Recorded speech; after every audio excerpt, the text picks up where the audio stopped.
सुरीला recording studio Mubarakpur. DJ विकास लीगा सीतामढ़ी। झोली में चिउटी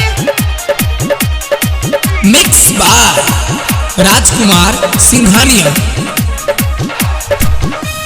कैसे बता है बसुना रे सखिया रे सखिया कैसे बता है बसुना रे सखिया छोरा बरतिया उतरले बनतिया ढोरी पटे पहु साटेला बरतिया के छोड़ी गमजुआ रे सखी चोली में चिहुटी काटेला बरतिया के छोड़ी गमजुआ रे सखी चोली में चिहुटी काटेला बरतिया के छोड़ी गमजुआ रे सखी चोली में चिहुटी।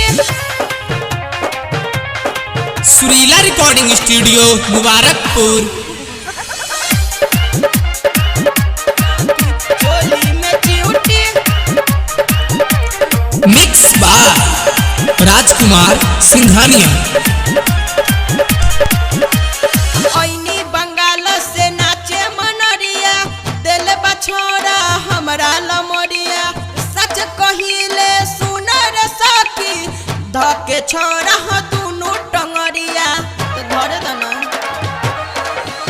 आ ओइनी बंगाल से नाचे मनरिया दिल बछोरा हमरा लमरिया सच कहिले सुनर सखी धके छोरा ह दुनु टंगरिया आ छोरी न कहूँ के लइका रे सखी छोरी न कहूँ के लइका रे सखी थर्मामीटर से जांचेला जांचेला जांचेला अब बरतिया के छोड़ी गमजुआ रे सखी चोली में चिहुटी काटेला बरतिया के छोड़ी गमजुआ रे सखी चोली में चिहुटी काटेला बरतिया के छोड़ी गमजुआ रे सखी चोली में चिहुटी।